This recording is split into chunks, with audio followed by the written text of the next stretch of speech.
I'm not a fan of like halfway trying people, like not necessarily people. I shouldn't say that. I mean, I'm just not a fan of like not giving something your all. Yes. Like, Yo, what's up, familia? You are now locked into the Hypernova Show, donde la música se siente y la cultura se mueve. I'm your host, DJ Faith. Turn up the volume. Let's go. One culture, one family, this is how we grow. Welcome to the Hypernova Show. Yo, today we got a special guest, Lancaster legend. And if I introduce him, it won't do it any justice. So I'm going to let him introduce himself. And we had today... Yo, what's up, everybody? I'm excited to be on Hypernova Podcast. It's your boy, Vincent Smaldone, a.k.a. DJ Image, a.k.a. Cropsy, a.k.a. Vinny the Pooh, Sample Heavy Junkie, always keep it extra lovely, studio supervisor at the Institute of the Mechanical Surround on Franklin and Marshall College, radio engineer at WFNM, music director for Robin Hood NYC, DJ and producer for over 30 years, DJing for people like Raekwon, Slick Rick, collaborations with Medeski, Martin and Wood, and most recently, Bon Jovi. That's it. Yo, that's it. That's it. And that's like a small sample size. It's a little What's something. up, homie? It's nice to have you. Very nice. Podcast, I'm very glad to be here. Yes, I like what you guys are about, so I had to come through, man. Had to come through. For y'all who don't know, man, Vinny has been around for a long time. I've been DJing 25 years, been DJing. So Vinny's been, what you said, over 30? I said I started when I'm 13. I'm 43. So. Yeah, I started when I was 11. That's crazy. There you go. Yeah, isn't that like crazy how like and I know you guys since you were young. Yo, too, yeah, so. man. I was a kid, man. How old are you now? 35. Okay, so yeah, me and you were a little bit more on the same page as some of the same age group than more than like when I was working like something else I was doing was like McCaskey, teaching turntable lessons at McCaskey back in like, I don't know, man, 2007 or 10 or something.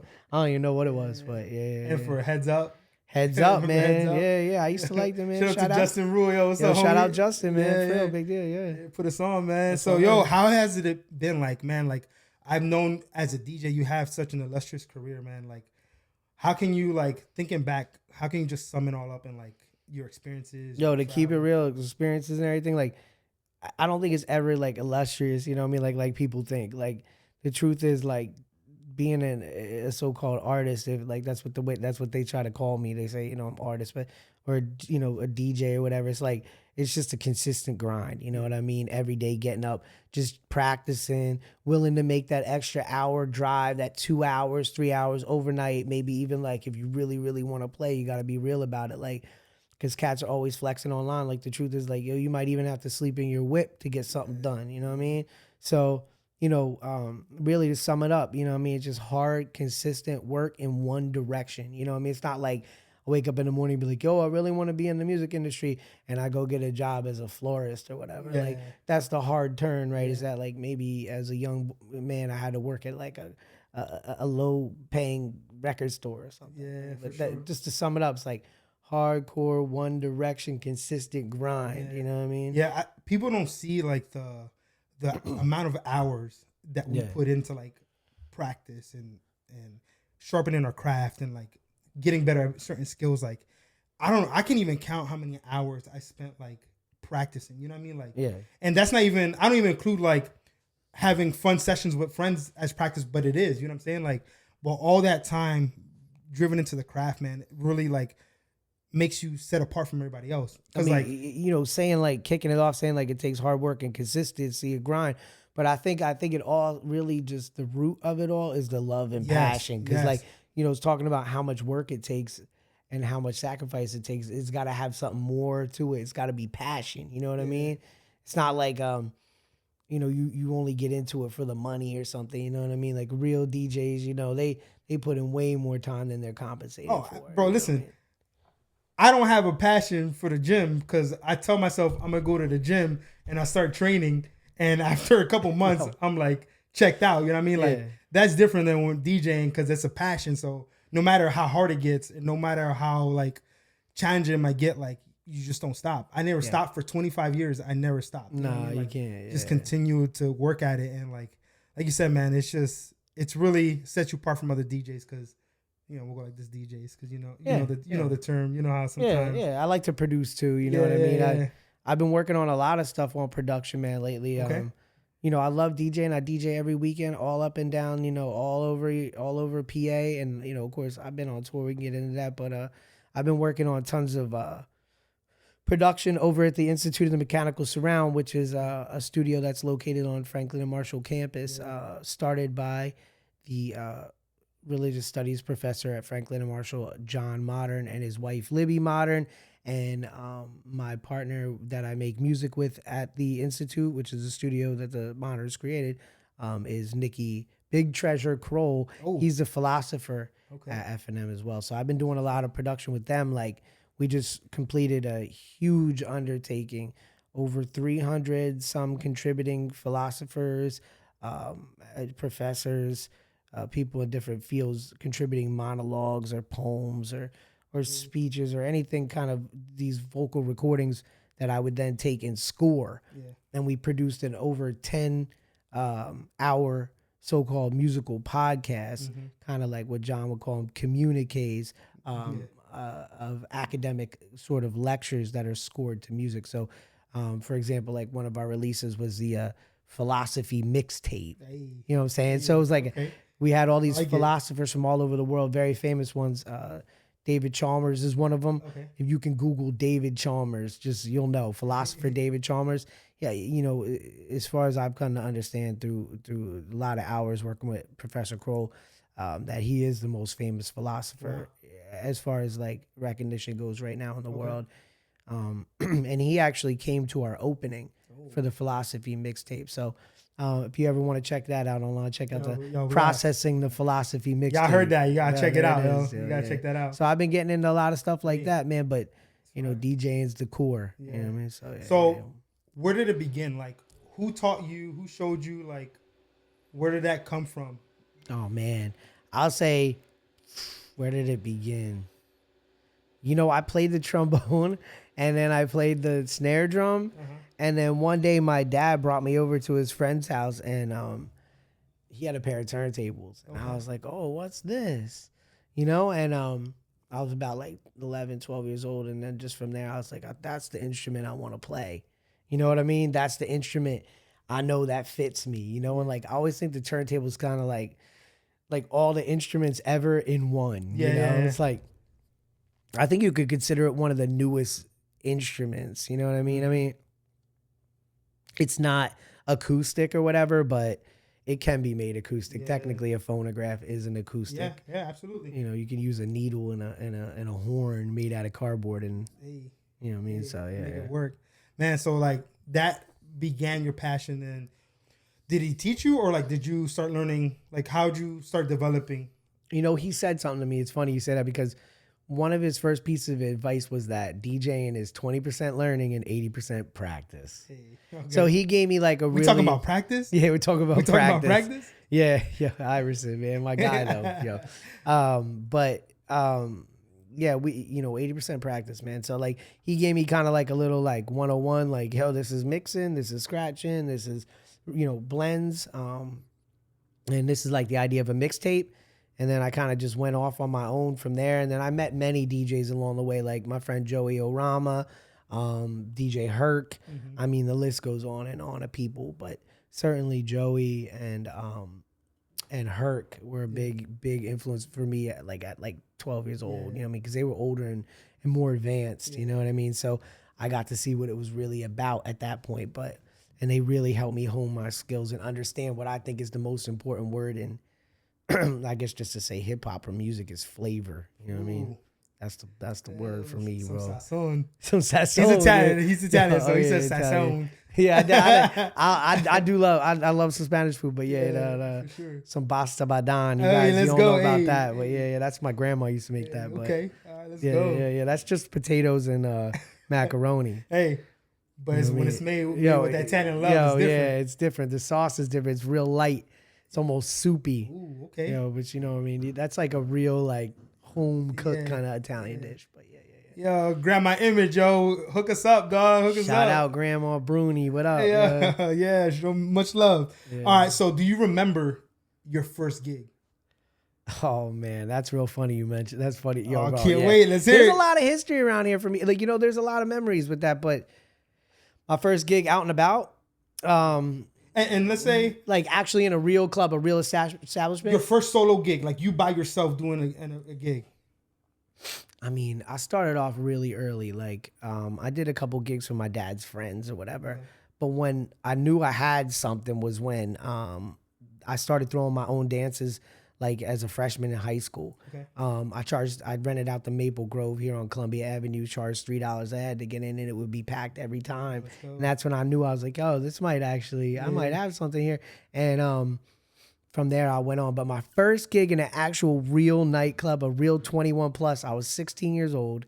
And there's somebody needed a DJ at this club that used to be called Conestoga. It was a club called the Conestoga. Yep. And some DJ, kind of the classic story of like didn't want to DJ that night. And then, here comes this young kid with a bunch of energy and they let me DJ and hopped on. And then from there, I just started getting more and more gigs. History was written that day. Yeah, I was 16 years old working at Sneaker Villa 5 days a week, DJing 8 hours a day. That was a really good training. Yeah, absolutely. You know what I mean? They used to pay me basically minimum wage, but I was 16. Yeah.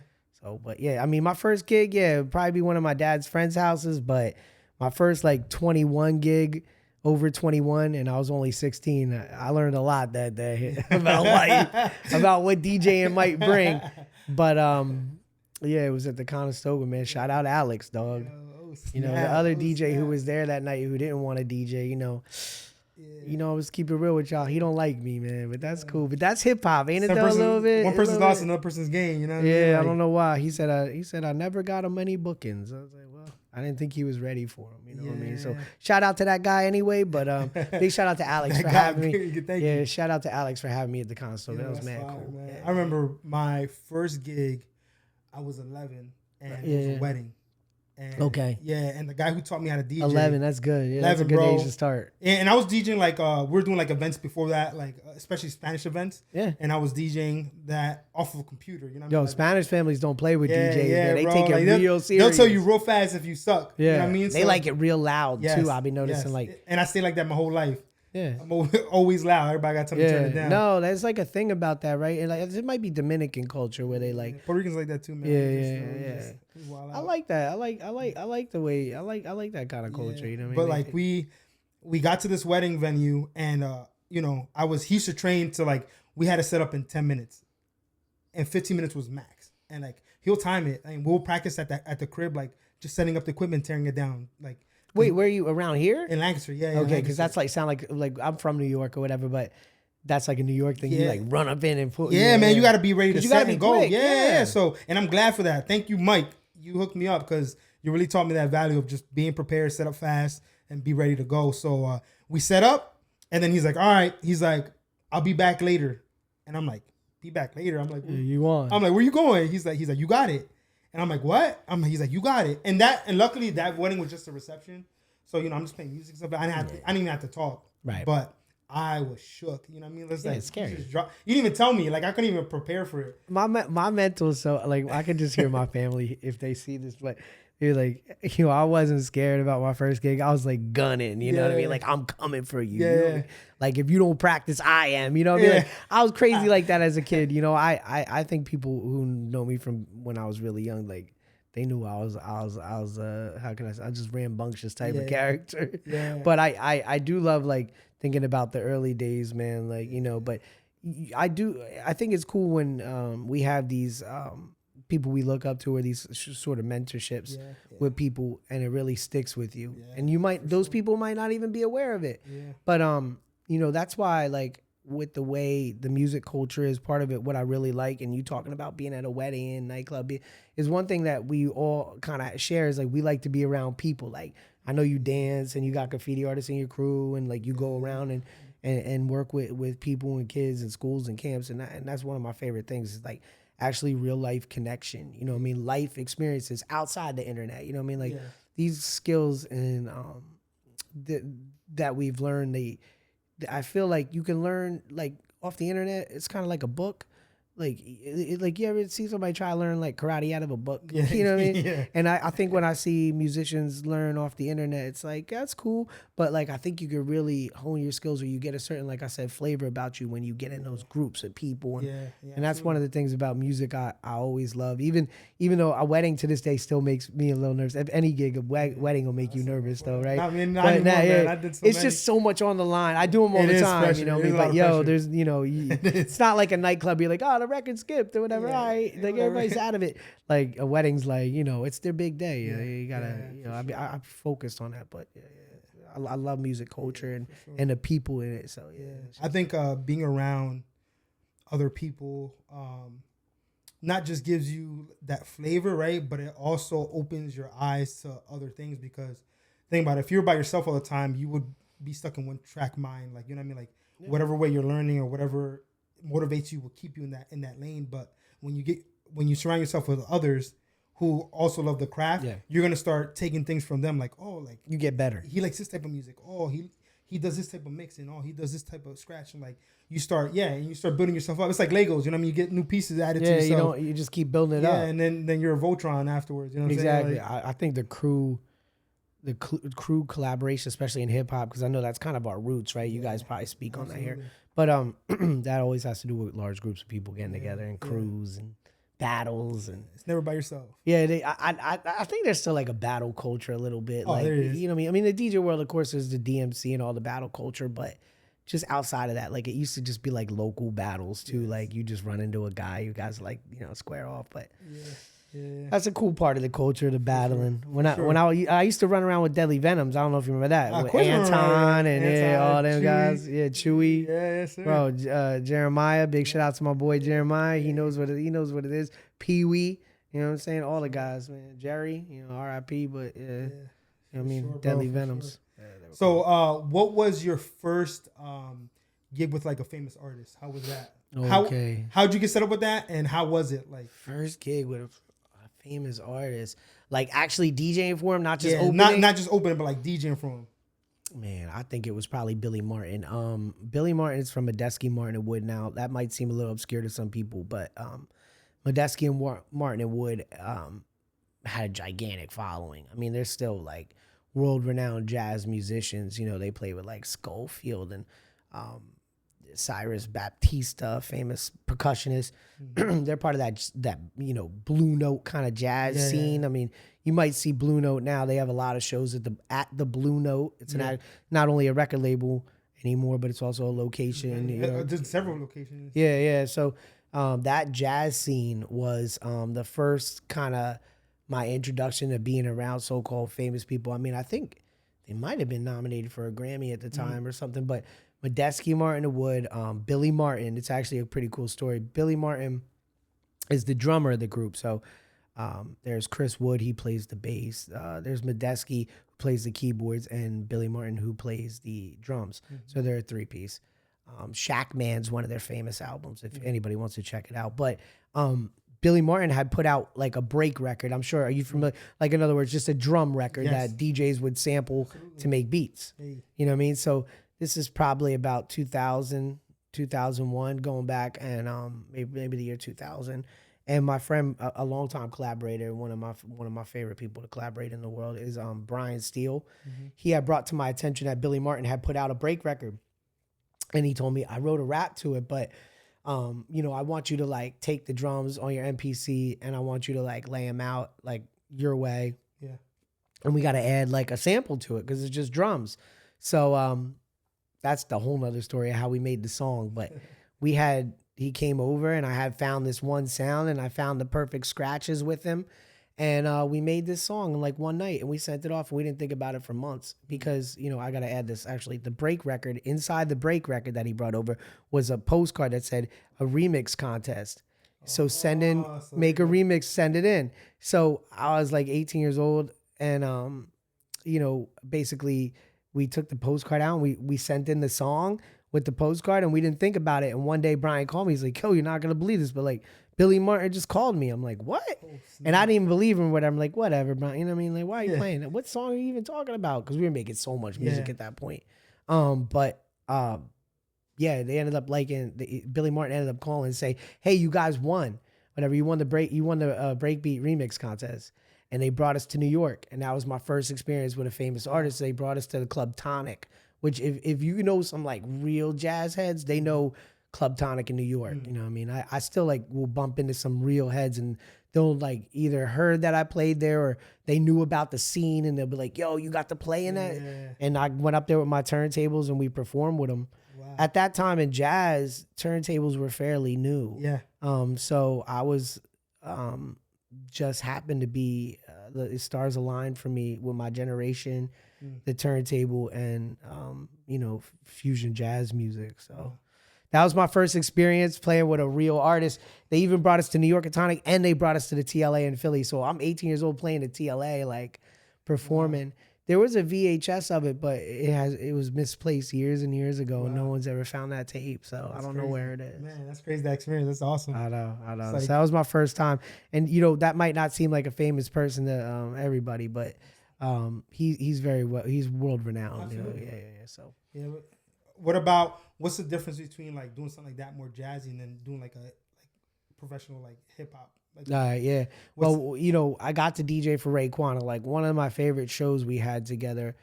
I hate being at name dropping, but you ask, you know what I mean? Like this is my life experience. You know what I mean? Sure. It really like I can mention any artist what it's really like. Sure, like it's cool on the internet to hear names and like, oh yo, this guy like got outside the box, kind of got outside the city and went and did some things with some real contributors to music, that's the cool part. But the experience of DJing hip hop over jazz in general is just it's two different worlds. Yeah, that's two different worlds. Yeah, hip hop. There's nothing like it, bro. Yeah, it's like real American music. You know what I mean? Like, like we own hip hop. You know what I'm saying? Like America owns hip hop. Yeah. We might not own like rock. We might not. There's a lot of things that but America owns hip hop. You know what I mean? So that growing up in that culture where it was like just blossoming, like of course, like started 70s, 80s, and like those were great times, and I had so many classics. But when I was coming into it, it was kind of just beginning to be like absorbed by the whole world at that point. And there's no feeling like DJing a hip hop show. Like it's just an in your face kind of feeling, like hype. Then there's so many elements to hip hop that are going on versus like jazz is like sit and watch, kind of like you're filling it out. Yeah, snap your fingers like vibe, where hip hop's like there's a cipher going on, there's a circle, you know what I mean? That like, bass is different, bro. Yo, and the bass is different. You want to talk about, I'm into production and stuff. Like I was reading the Beastie Boys book. Is it a recent book that just came out? Yeah. I actually it's years ago now. Maybe I don't know if it's less than 10. Pre-COVID kind of thing, but I was working with my buddy who's a phenomenal artist, Craig Welsh. He had brought me into Penn State to do a class about the Beastie Boys book. But in that book, we're speaking about the bass hits different or whatever, the drums hit different in hip hop. Is that early on in hip hop, like guys would go perform, like hip hop artists or guys would go perform. And the engineers were so just rock heavy that they would hear that 808 and like try to turn the bass down. Yeah. And they were like, no, it's supposed to be like that. But I just thought that was a cool thing to hear in that book. I was like, it's just like a little inside, something you don't really Google. You just hear about it. You know what I mean? So. I mean, I still feel like it's like that to this day. Like anybody hear too much bass, you're like, let me turn it down. And you're like, no, we need to feel that. We need that. Up to a couple months ago, like I got another car, but I had a sound system in my whip with 212s in the trunk. Like I'm old school like that. I don't care what nobody thinks. Let's go, when you hear hip hop like that, it's something different. Yeah, absolutely. That's how you're supposed to hear it. Absolutely. You know what I mean? Like people. I guess that's not something. It's not as common. Cars come with nicer sound now, but like still, I'm ready to put it back in my whip. You know what I mean? I've been thinking about that recently too. I got to. I mean, I have these neighbors like across the street. They build the sound systems in the car where it's like. The whole backseat is just speakers. That's what I mean, yeah. Bro, it'd be knocking. I'm like, yo, I want to make a mix because that's that Dominican culture. Yeah, Puerto Rican Dominican over there, bro. I want to make like a mix and just take it over there. Yo, can you play this real quick? I just want to hear what it sounds like. They pull up to the park or whatever. Yeah, I like it. I like Long Park. Yeah. I say let them go. I like it over there. Let them eat. Yeah. Not just generally like I love playing hip hop in general, man. It's just the in your face vibe, but nothing's like it. Yeah. Sure. Would you say now, like I know you produce now a lot too. Do you like has your your horizon like broaden more with like music wise and like what you're playing? You know, as far as DJing goes, or just production? You mean a little bit of both? I mean, yeah. I mean, now I'm working in the academics field. You know, making so much music in my in my lifetime, and there's so many artists out there, and so many are great, and you come to find out that like, you know, I don't know, like it's not, it's kind of like the path of my life. I'm not gonna say it's anyone's, like it's influence on anyone's life, but the way my life, you know, I had some really good moments, you know, like some breaks, you know, like I played with a lot of great artists and collaborated with a lot of great artists, but I started noticing as I got older, you know, I wanted to transition to something a little different. Now I DJ every weekend. I love it. I'll never quit that. I think that's the real core of great music production, or just understanding like the music scene a little bit more, because you can get out of touch real easy. Real easy. And it's who you are, you know what I mean? It's like your foundation. Like yeah, so I love DJing, but with production and just DJing, like where I'm applying it now, you know, besides my regular nightclubs and private events or whatever, you know, the regular DJ lifestyle, is in the academic field. That's why I said John Modern, Libby Modern, Nikki Kroll, Mike Newman, and I've been collaborating with you know, Franklin and Marshall, and we received grants from the Henry Luce Foundation, the Binkley Fund. We're kind of going after a Mellon grant, but we received some grants. I built a studio on campus at Franklin and Marshall, and that's where I produced that Machines in Between and that Process and Philosophy mixtape, and then had a chance to get into that world. So like, instead of just making music and putting it out, it might be great. Maybe you get fans, you know, even if you did, you know, kind of that's great. Maybe, you know, but how long do you want to be like traveling? How long do you want to be performing and rapping the same songs or whatever? This gave me a chance to kind of explore a new way of production where I got into kind of scoring. And that's kind of like where I see myself going in the future is, like a music director, like I did for Robin Hood NYC. You can look them up. They raise the most money in the world for people in need, like homeless or people, you know, that are experiencing tragedy. You know, so big shout out Robin Hood. I'm their music director. I'll go in and like pick all the music for their event. Of course, shout out Spike, Brant, Nimbulus. They put me onto that work. And I enjoy working with Nimbulus as well. But in this case, you know, Robin Hood gave me an opportunity to do that kind of stuff, music direction. You know, but really for me, I think the direction that I'm going is, you know, that's what's beautiful about hip hop and turntables and production, and this, that hip hop can lead you into this electronic production, where now I'm looking at like, I want to score things, you know what I mean? I want to make contributions, maybe score a movie, continue to score academic contributions, whether they're monologues or poems or speeches or actual, like what we call like a communique kind of thing. You know, that's where it's kind of leading me. I'm really excited about it. I'm really, you know, and even working with students, I've done that since I'm really young. Like I worked at McCaskey, like we said, heads up. But now, on top of what I've done academically, like tying into that field, we had so much student interest that we approached the school. Big shout out my boy Joe. He's over there at F&M. That's my man. And they awarded us with an innovation grant because all the kids wanted to come to the studio. Of course, you know, it's a liberal arts school, Franklin and Marshall, you know. And I've always had a place in my heart for Franklin and Marshall because I grew up in the area. So I was lucky to get associated with them, thanks to the families, you know, like I said.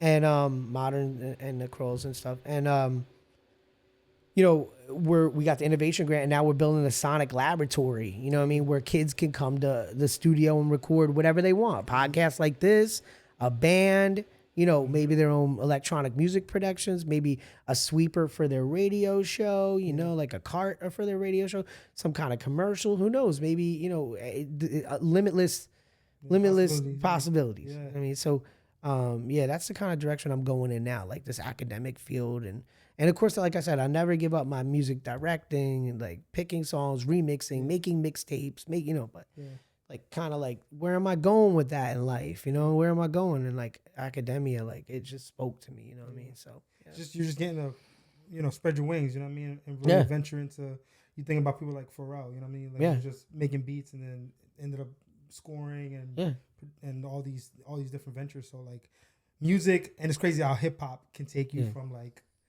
in your room, you know what I mean? To like global to different ventures, to different areas of work, you know, and it's all through this thing that is called hip hop. Yeah.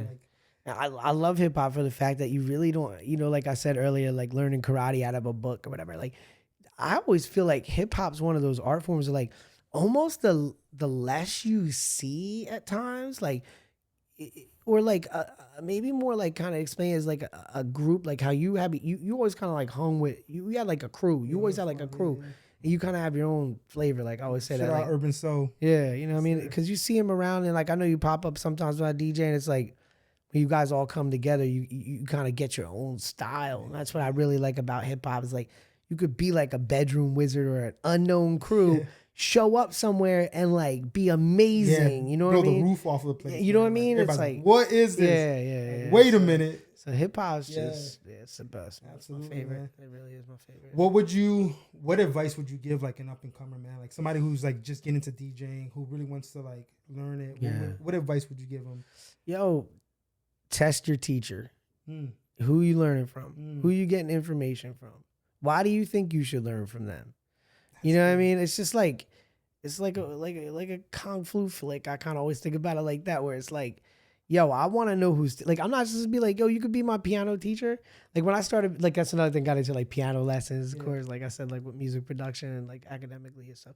But of course, you know, you want to get a little understanding of different instruments. So I picked out my my piano teacher. Yeah. Like that's the advice I have is like be careful with information because there's so much information now. Yes. You know, find somebody in real life. Like see somebody do it and be like, wow, that's different. You know what I mean? Like learn what dope is. If it's gonna be hip hop or DJing, are we talking about that or just musicians or whatever? Yeah, I think it applies to a lot of things. I just like feel like a lot of false information. I don't want to sound like I love everything that's going on, but like I'm not a fan of like halfway trying people, you know, like not necessarily people. I shouldn't say that. I mean, I'm just not a fan of like not giving something your all. Yes. Like I see a lot of mediocrity and like I'm just gonna relate it to the DJ scene and like that where, you know, like they just never the skills don't get passed down then, you know? So it's like false information. It's like you know, and that's gone on for centuries. But that's like, my advice, yo. Be careful who you learn from and like make sure you get a proper mentor and a proper teacher, you know what I mean? Cuz I think a proper mentor and a proper teacher will press you. That's right. As a student, like, because I think, like you're saying, I think the mediocre comes too from like you want to learn the flashy, like, oh, I want to learn how to do this or I want to learn to do that, but it's like, all right, before you can do that, you got to do this. Like nowadays, I see a lot of DJs who can scratch, who are nice at scratching, but boys can't blend. You know what I mean? It's like a key fundamental. Mix well. Yeah. It's just like those are the fundamentals before you can. I say learn without I don't even practice on the computer. Yeah. I don't practice with Serato. I practice on wax. You know what I mean? Because, you know, heavy fingers, you start using Serato, you never learn light touch. You're not going to have a light touch on the record because you never had to not make a needle skit. Yeah. You know what I mean? Like, I think like learning like, yeah, you should be able to mix, no doubt. But, you know, like, that's again, like, who's your teacher? Like, are you mixing if you stare at the Serato screen? Yeah. And it tells you that this song's in 4A and that one's in 5A. And then you mix it together and you think you made a mix. Like, there's no ear test. You did. You did. But it's like a guy using GarageBand or something, like, versus like a real DJ mixing. It's like, bro, like, you know, I agree with you. I think it starts at mixing, understanding bar counts. Like, y'all go out, guys can't even count bars. I tell my one boy all the time, I'm going to say names, but he's my boy. And I'm like, bro, you're so close to being decent.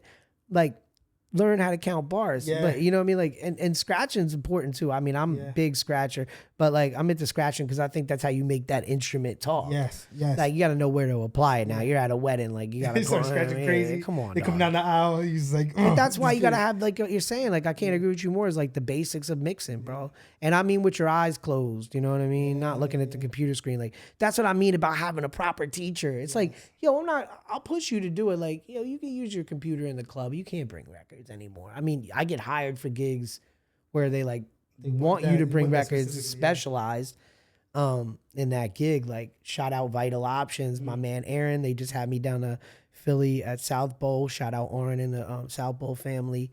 And we did an all vinyl set down there for Vital Options. So that was cool. But yeah. Like DJing definitely know how to mix. And learn how to mix for real with records with your eyes closed. Yes. You know what I mean? Sit there and really like listen to music. Don't like just because you like turn on Serato and hit 4A and 5A and put together 2 songs you put together every weekend and stare at the screen while you're doing it. Like, you're not mixing, fam. I don't want to break your heart or whatever. Like, people get mad at me a lot of times. Like, I kind of get a little, like I said, you know, like that hip hop reputation. But, you know what I mean? That's what it's about. Having a good mentor to impress you. Yeah. And like, I think the ear, we don't train our ears anymore. You know what I mean? Like, that's like a lost art too. Like, again, like you said, you can go 5A, 4A, and start blending it. If you don't know what that is, a chromatic scale. You know what I mean? There you go. People like, there's a color wheel for DJing, and it tells you what key your record's in. Back in the day, you just have to figure it out. You had to listen to it. And if you're in the wrong, if the keys are too far apart, it doesn't, even though it may be in sync and you might have it in the right timing,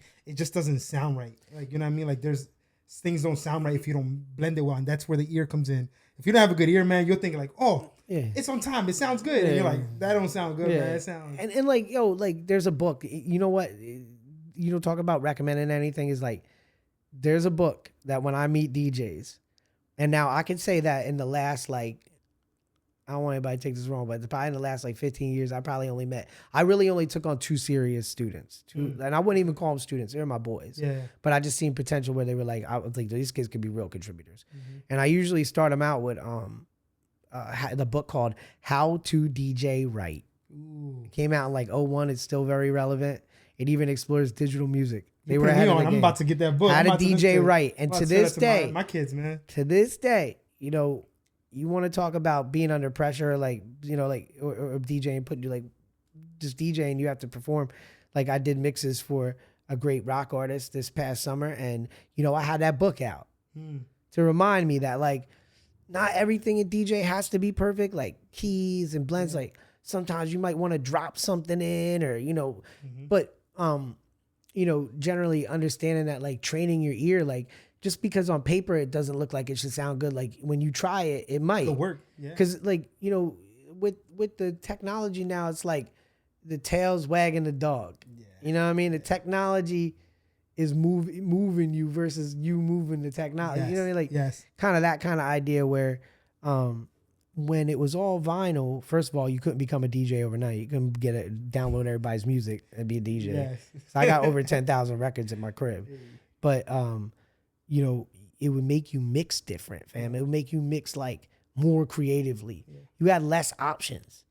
And sometimes you had less time because you're digging and you're trying to look for what to play next. And you might not find, you might have a record in mind and you misplace it. You're like, oh, snap. Like, what have I got now? Now I got to find something else to play at this, and the track's running out. Like, what's going to happen? So just like DJing, there's so many ways to do it, but like, learn the right way, get the book, How to DJ Right, read that, do your thing.